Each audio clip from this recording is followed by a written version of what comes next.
C'est une information sur laquelle je voulais revenir. Gérald Darmanin veut tester le recueil de plaintes des femmes violentées en dehors des commissariats. Le dépôt de plainte pourrait se faire chez une amie de la victime, dans la famille ou autre. On est en direct avec vous, Françoise Brier, directrice de la Fédération nationale Solidarité Femmes.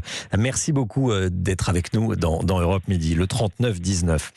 Françoise Brier, un commissariat, ce n'est pas rassurant pour certaines femmes battues ? Écoutez, pour certaines victimes, il est effectivement compliqué d'entrer dans un commissariat, surtout quand les conditions de confidentialité, d'anonymat ne sont pas forcément mises en place. Il y a des commissariats où c'est possible, et d'autres où ça l'est moins. Et c'est vrai que franchir la porte d'un commissariat ou d'une gendarmerie, c'est un geste fort qui montre que pour les femmes que la plainte doit être déposée, bien sûr, mais c'est pas toujours évident pour elles, en tous les cas, de franchir effectivement ce pas. Quel est le lieu le plus approprié selon vous alors ? Écoutez, je pense que évidemment, quand les conditions sont organisées pour que les victimes puissent déposer plainte, c'est évidemment les services de police et de gendarmerie qui restent le lieu le plus adapté. Maintenant, je pense que d'autres lieux professionnels pourraient aussi être développés. On voit que c'est possible dans les centres hospitaliers. Ça pourrait être aussi dans des associations qui accompagnent et hébergent des femmes victimes de violences, voire d'autres professionnels. Ça doit se faire dans un cadre bien déterminé, avec évidemment l'accord de la victime.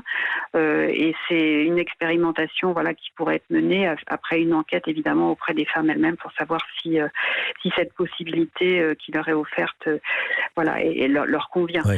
Mais en tous les cas, c'est effectivement une expérience qui peut être effectivement analysée et expérimenter pour qu'on puisse savoir effectivement son impact. Parce que dans les commissariats, il y a quand même eu des formations des policiers pour qu'ils sachent accueillir et prendre ces plaintes et écouter les victimes.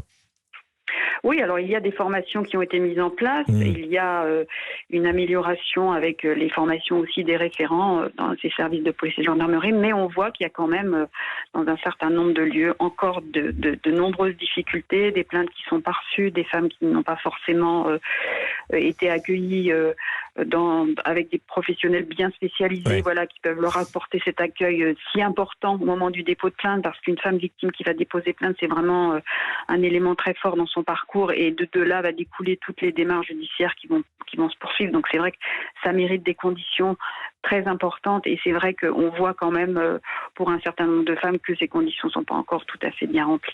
Merci beaucoup Françoise Brier, merci d'avoir été en direct avec nous. Très bon après-midi, vous êtes directrice de la Fédération nationale Solidarité Femmes, le 39-19. Voilà, c'est le numéro de téléphone qu'il faut composer si vous êtes vous-même violenté ou si vous connaissez une victime.